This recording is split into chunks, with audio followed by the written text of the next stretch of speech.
Hello and welcome to this morning time taste challenge. Account for a future date next week. Okay, this is Royale Club American blended whiskey with the gold and brown and cream color scheme,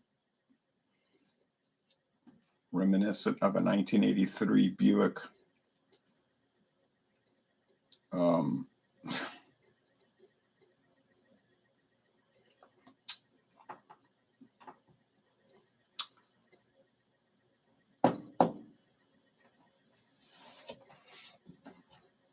Buick. Can't think of the name of that model. Okay.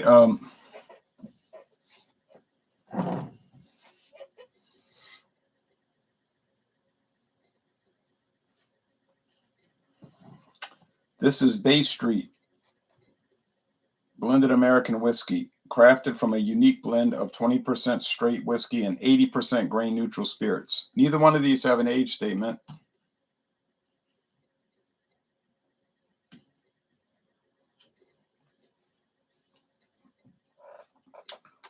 And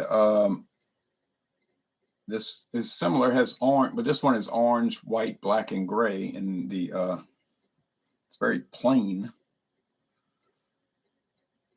And it is produced and bottled, not just bottled. They don't buy it from somebody else. They make this in Florida, Auburndale, Florida, at Florida Distillers Company, which has had different owners over the years. I think even Seagram's owned it at one time. It started as a citrus spirit company during World War II, 1943, because grain was restricted. So they made citrus spirits, and they still use citrus spirits in many products today. For instance, like Wild Irish Rose wine, oftentimes it'll say citrus wine. And if you read, the company does a complicated process. If you live in Canada, a process. And they say the refuse is sold as cattle feed, and they make molasses from citrus. I didn't think you could make molasses from citrus, but I guess the sugars. So, and anyway, but this whiskey is made from grain, not citrus, but 80% grain neutral spirits, which some people will call it brown vodka. It's actually not vodka. Some of these guys, they think they're pretty clever, and they got this big channel and everything when they talk about brown vodka, but it's not. Vodka is a type of, or can be, maybe, could be, possibly is at times a type of grain neutral spirit, but it's more refined. Vodka, you see, will be like distilled 10 times. It might be filtered 4 to 7 times, or however many times they want to filter it. But, grain neutral spirits is raw. It's distilled once, and it's, I guess, filtered once, chill filtered, and it's just dump it in a wooden vat and they start using it. Now you say, well, if it's aging for one day, then it's aged. That's right. Wouldn't be a bourbon, though, because it's not aged in new charred oak barrels. It's aged in usually a wooden vat. Or it could be a wooden barrel, but it has to be wood. It has to be stored, like the government said, stored in wood. Now this is 20% grain. I'll get it right. 20% straight whiskey. Usually bourbon.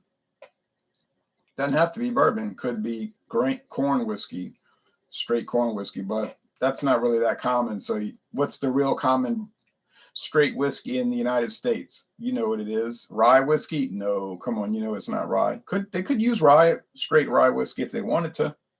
They could use wheat whiskey, but they're using corn whiskey, bourbon, straight bourbon whiskey, but which is aged at least 2 years. But this is aged at least 4 years. The straight whiskeys in this concoction are aged at least 4 years because it's got no age statement. Can they add coloring to make it darker? Yes, they can.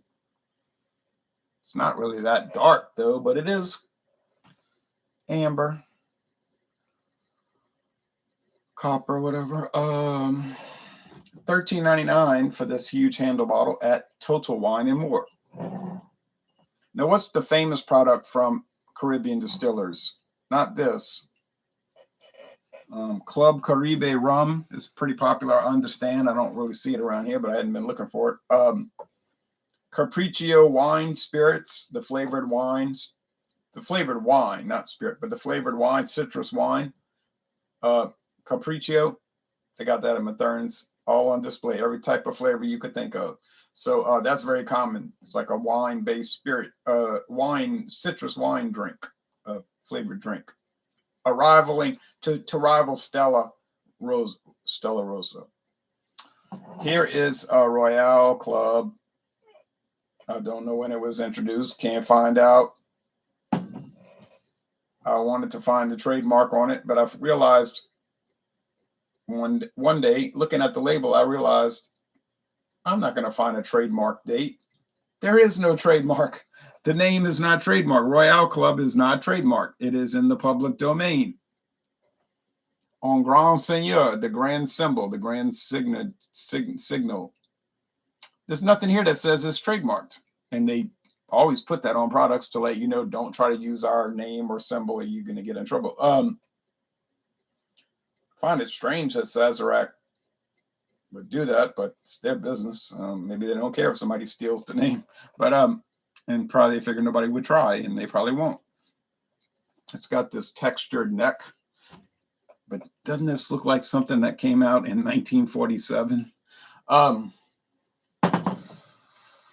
Bottled in California, probably for the western half of the United States. Bottled in Kentucky, probably for the eastern half of the United States. And it's owned by, it says County Line Distillers. So I ain't never heard of County Line Distillers. I know, because it's not a real company. It says right here, we love to hear from our customers. You almost have to have X-ray vision to read this. 1-866-729-3722. www.sazerac.com. That's who County Line Distillers is. And where is the bottle in Kentucky? Probably Buffalo Trace, because that's the guy told me on the phone. That's the big. Well, it says Bardstown, Kentucky. Okay, well, okay, at Barton 1792 Distillery. Is this some old Barton brand that Sazerac got a hold of? Probably. Okay. Because anyway, don't a lot of the Barton whiskeys say bottled in Los Angeles and Kentucky? Oh yeah, so there must be an old Barton bottling plant, or maybe blending also in California, Los Angeles somewhere, and there's your answer. Okay, I'm gonna have to look that up, but I couldn't find anything. But it could be so obscure. It's like Monumental Distilling over there in Baltimore County, Maryland. Majestic Distilling. It's been around since the 1800s. How many tourists go there each day? I'll tell you how many. None, because it's not open to tours. But some guy was sneaking around behind the place on a railroad track I saw, and he was making photos of it. And he was saying, this is a really important place because it used to be the headquarters of all the Maryland rye whiskey production. And he said, Maryland rye whiskey is like a legendary product. It's not really popular now. But he said there was some old Maryland rye whiskeys, like Pikesville rye. And it was made at that now owned by Sazerac thing called Majestic Distilling, but used to be called Monumental Distilling. And the guy was showing where you could still see the old name where the paint was wearing off. I said, it's crazy, you know. But that's not what we're dealing with right now. So Bay Street, $13.99 for the handle and $6.99 for the Royale Club, which it's got to be a Barton brand. It's just got to be. But Barton is owned by Sazerac for the last 12 years. 13 years, 13 years. Okay.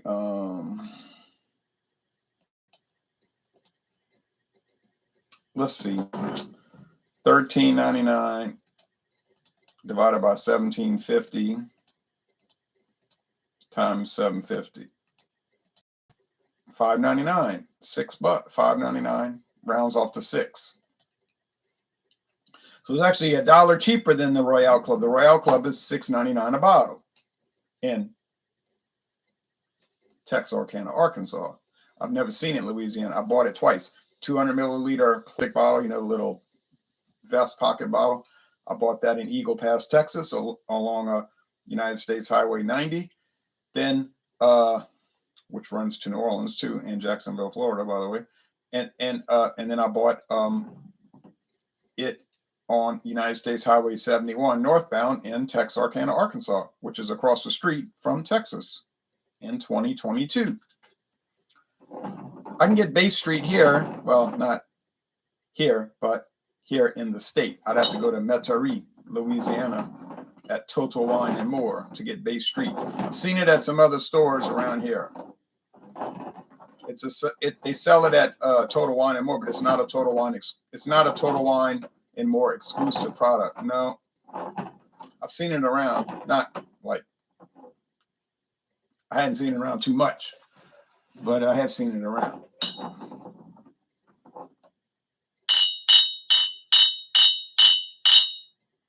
And Bay Street is a street in Auburndale, Florida. You say that's probably where the president of the company lived when they started the distillery in 1943. Oh, I'm sure there's some kind of connection, you know, because it's called Bay Street Spirits, and Bay Street is a street in Auburndale, Florida, where the main distillery is. They got two others too in Polk County. So they got 3 properties. If I ever go back, I'm going to write them an email and say, I'd love to take a tour. Sometimes they might let you do it, you know, even though they don't actually do it, they might let you do it. I can't look down because the Bay Street is so much lighter and the Royale Club is dark.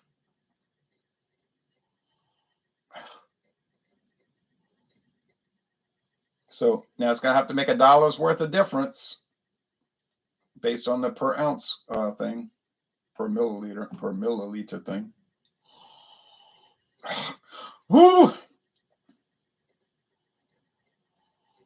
Burned my nose with that corn liquor. I took a deep inhalation and it actually literally burned my nose, my sinuses with that 40% alcohol corn grain spirits.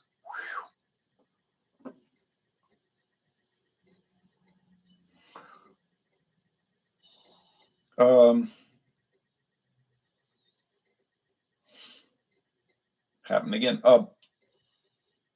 This one might have a little bit more nut oil, like almond and walnut, but I'm not sure. These are close. I thought this would be a even thing, evenly. What am I trying to say? It's not the right term. A discernible thing, like in an even way, though. What I mean, like you just be, this is clear cut. You know what I mean? This is this, and that is that. That's what I'm trying to say. But there is a little crossover.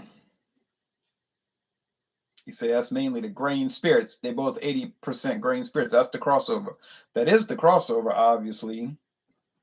Although one's from Florida, the other one is from somewhere in the United States, but it's bottled at least in California and Kentucky. Could be made anywhere. It's probably a blend of a whole lot of stuff made in a whole lot of places. Is Royale Club really popular? No. Is Bay Street really popular? No. Is any blended whiskey, American blended whiskey, really popular? Yes. As an example, Seagram 7 Crown. Seagram 7, whether you like it or not, you know, you might hate it. I don't know. It doesn't matter. It's one of the top 10 best-selling whiskeys in the United States. One of the top 10. Used to be like in the top 3. But, you know, maybe 50 years ago. But Seagram 7 is like, oh, look how far it's gone down. They only sell 20 million bottles a year. They used to sell 50 million bottles. Yeah, but they're still selling 20 million bottles. And they don't advertise. You ever seen a Seagram 7 advertisement? I haven't. I mean, yeah. In old archive magazine article things, you know, you'll find on the internet. Television commercials? No. No, no, no, no, no. 50 years ago, you saw a Seagram 7 Crown advertisement every week. Now, not on TV because it wasn't allowed, or on the radio, but If you go to the grocery store, which in Louisiana means the liquor store, because Louisiana, every store sells liquor, grocery, convenience store. And we do have actual liquor stores, believe it or not. I don't know how they make any money. But we don't have too many of those. But every time you're going to see Seagram's, and you'll see displays occasionally. Occasionally you'll see a display, Seagram 7 Crown, this week only, something like that. Or it'll say Seagram's VO, the Canadian one, and it'll have a special. I just saw that in the paper today. Somebody running a sale on Seagram's VO. But that's Canadian. The 7 is the American. And this video is about American blended whiskey, not Canadian. Not that they're that different. They're not, except for the aging thing. Then they're different. And Food Quick was telling me, well, in Canada, they usually age the different whiskeys separately. The grain, spirits, corn, liquor, age that for 3 years by itself over here. The wheat whiskey over here. The malt whiskey, single malt whiskey over here. The rye whiskey over here. And maybe could be unmalted barley whiskey over there, or whatever they want to do. And then they'll blend them together, and then they'll let them age maybe a couple of more months together. Although Black Velvet says we do it different because we blend them all together first, then we age them for 3 years. But they do age some of them separately. Yeah, the high rye wine and the high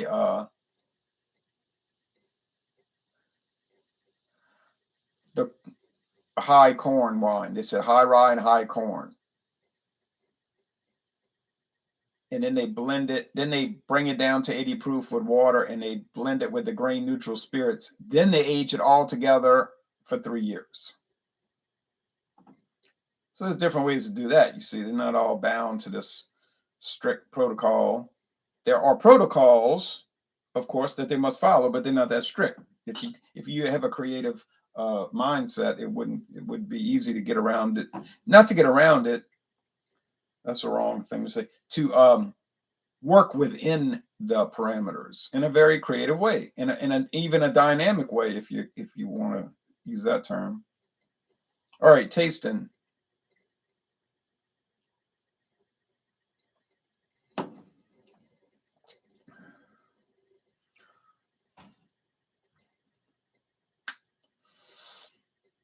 There's a lot of corn liquor here. It's like, am I just drinking straight corn alcohol? Well, you're drinking mostly straight corn alcohol because it's 80%. It's not too bourbon-esque. Is there bourbon in it? Probably. Could they be using straight corn whiskey? Possibly. I doubt it. I seriously doubt it. But it is within the realm of possibility, but it's not a good there isn't a very good possibility of it. But it's conceivable. Certainly not expected. Do they add coloring? I think with the Caribbean Distillers Bay Street, I don't get the impression they're adding coloring. Maybe a little bit. It's so light. If you get the one that they make called King Square, and it's 72.5% grain spirits, 27.5% straight whiskey. It's so light. It's so pale. You know they're not adding color.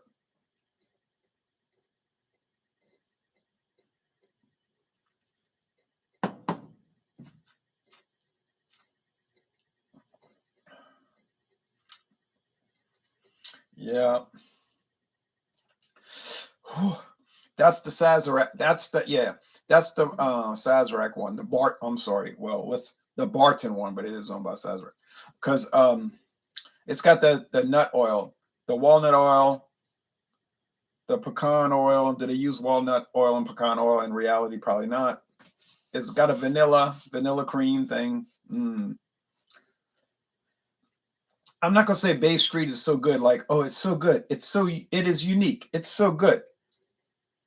It is unique. I wouldn't use that term. No, I would say it's strange, like it's unusual. It's eccentric, which really refers to a personality of a person, but we're applying it to whiskey. I don't know. Everything from this company seems I don't want to use the word off because I don't think that's correct. Like off, like it's got defection, it's defective or something. It's just different. It's unusual. So I'm thinking they're Club Caribe. That's what it's called, Club Caribe. It's probably good, but it's probably strange. It's like, what's up with this rum? That's what every time you drink any of their products, you say, what's up with this? What's up with this whiskey? What's up with this stuff? And it's not like a bad thing. It's just you're thinking, what's going on around here?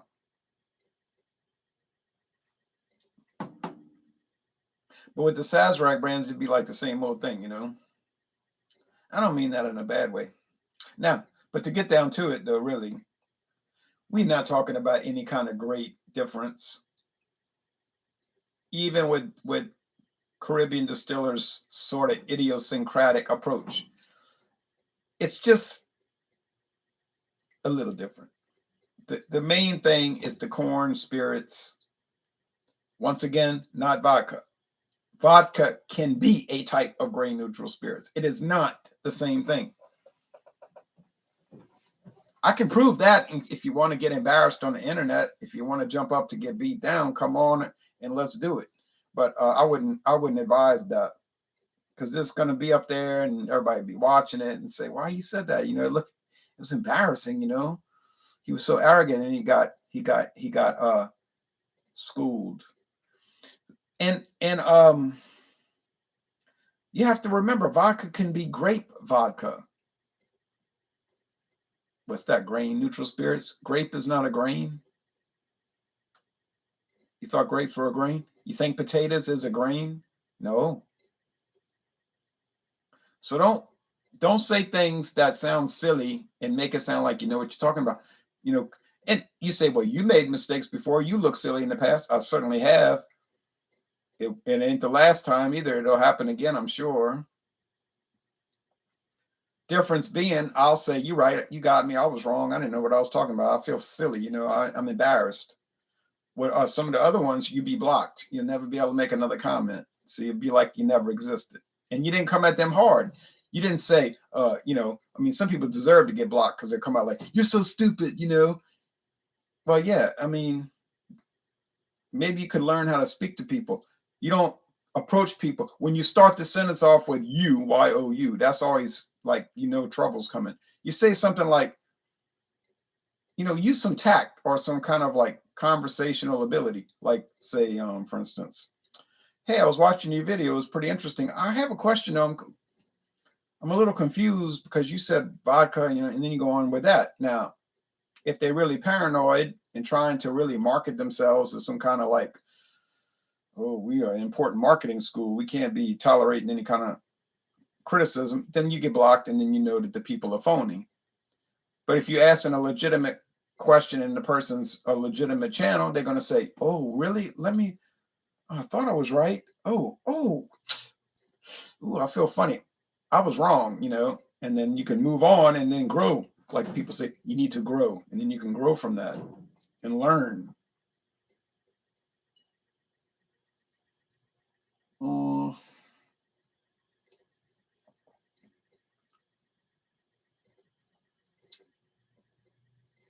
Do I like I'm gonna say this is Bay Street. I'm gonna call it. If I'm wrong, then my score, my record is gonna be 6 wins. See, right now it's 6 wins, 3 losses, and 2 ties. I got it right 6 times, got it wrong 3 times, and I tied twice. You say, well, how do you tie? Because I said I'm not calling it. They're so close, I can't call it. I'm not gonna get credit on luck of the draw. I'm just gonna say it's a tie. There's no difference, and I feel comfortable doing it. So this would make it 7, 3, and 2, which is not terrible. Oh, I feel terrible. Now I feel terrible because I got it wrong. This makes me so angry. I'm gonna crush a grape and tear a tissue. I'm serious though. No joke. I'm so angry I could crush a grape and tear a tissue right now. Can't believe I got it wrong. But these things are strange, boy. You could get so mixed up.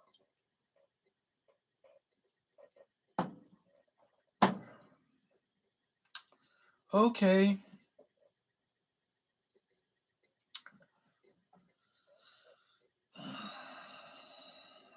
The Bay Street has the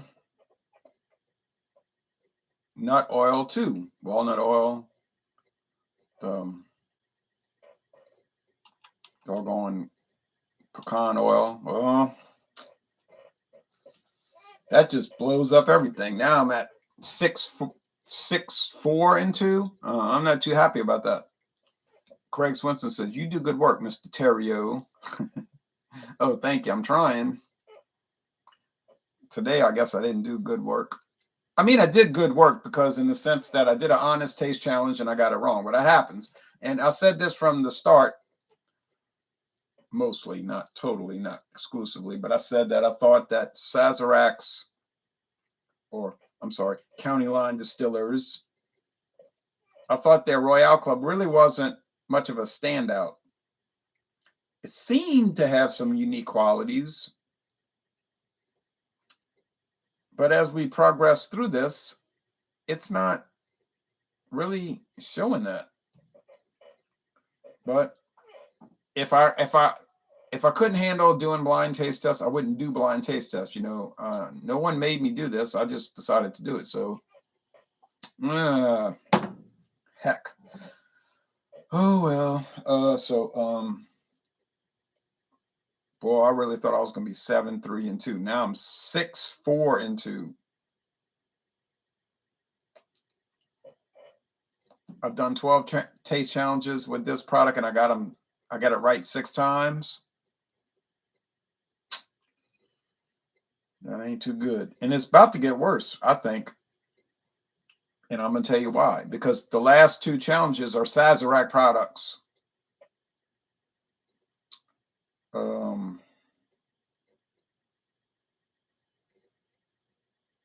What is that one? I'm saying our Grand Legacy. Grand Legacy is a later product, so I'm going to do that last. But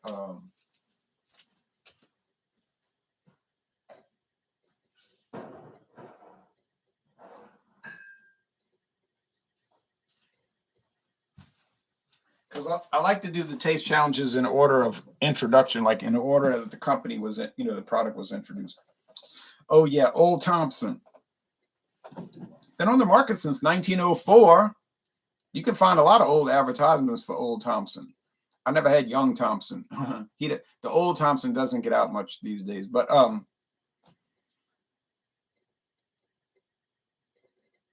until the 1970s, and I guess that's when it started fading. But you saw a lot of advertisements in the magazines: Look magazine, Life magazine, Collier's magazine, all these old mainline magazines. People used to read magazines a lot, but they didn't have the internet and online publications. So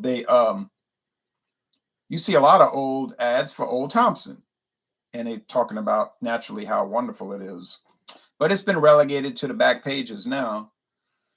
And I bought a bottle of Total Wine and More, and it's a great price. You say, what is it? It was $7.99 for a liter. Glass bottle, no plastic here. A liter, Old Thompson, $7.99. Introduced in 1904.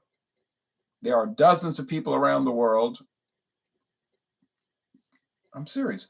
There are dozens of people around the world that love Old Thompson. You say, well, that's not really a lot of people. Dozens, and the whole world has 7 billion. Well, that's really not my problem because I don't make it. But I bought it. It was $7.99. It's not bad. But is it really going to differentiate itself from Royale Club? My feeling is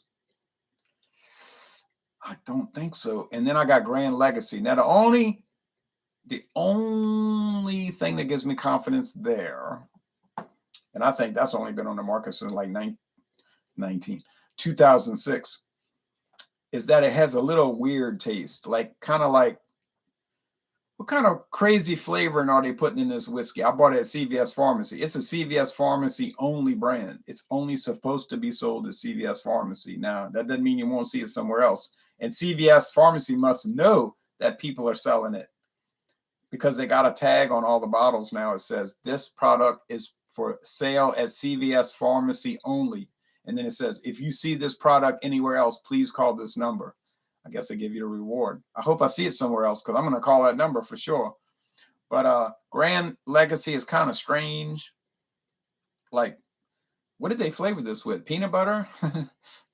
Riesling, caramel candies. It's unusual. So that's going to help me. But I think I'm going to fail, or there's a good chance I'll fail with Old Thompson. I can retrieve it with Grand Legacy. So that, what are we now? 6, 4, and 2. Terrible. 6, 4, and 2. So I think after tomorrow it might be 6, 5, and 2. Oh, but then on Tuesday it's probably going to go to 7, 5, and 2. 7 wins, 5 losses, 2 ties. You say that's pretty garbage. That's a garbage result. That's a collection of results. It is. Would you be out there all excited because your soccer team won 7 games, lost 5, and tied 2? You say, well, it's better than winning 5, losing 7, and tying 2. That's true. At least you're on the upside. But I don't blame myself. I really don't. I'm like saying, oh, I can't believe it. I'm taking it hard. I'm being all dramatic, But I really think it's just the product. I just think the product doesn't stand out that much. And I can't help that. I didn't make it. I bought it. Oh, no big deal. Now, after that, starting on Wednesday, the last day of August, then we're going back to bourbon. Yeah. Jethro T. Boots. Remember that? William Kepley and I did an online examination. It was very interesting. And then I did a bunch of taste challenges with it. Well, I got a new bottle. Couldn't pass it up. Couldn't pass it up for the price. The price was unreal. When you see it, you'll say, oh, that's crazy. You're lying. I'm not lying. How is Jethro T. Boots going to do against all the bourbons I have right now? Oh, I don't think it's going to do that well. I think it's going to be kind of sorry. But that'll help me. Because if Jethro T. Boots loses every challenge, so what? I don't own it. But if I get them all right, it'll just show, oh, see, you could tell them apart. And that'll help my average. So I'm pretty stoked for it. I'm pretty interested in it. And I'm going to go through all of them. And then thankfully, we'll be back to Canadian whiskey. And I've got a new Canadian whiskey that we did a duo review of. It was kind of bland, though, honestly. But we'll see what happens. Maybe it'll do better as time goes on. So the Canadian Peak. It's new for me. Actually, it's been on the market 61 years. But we'll see. Well, that's all we can do. All right. Thanks, everybody. Join us tomorrow at 9:30 Central Time. Might be on John Anile's channel. If he gets his act together, you know what I'm saying? Like, he's been busy, though. I'm just giving him a hard time. He's been busy. But if not, I'll do it. And it'll be Stout Sunday. All your favorite porters and stout porters. 9:30 Central Time on tomorrow, Sunday, the 28th of August, 2022. Thank you, and have a nice Saturday. College football's coming up.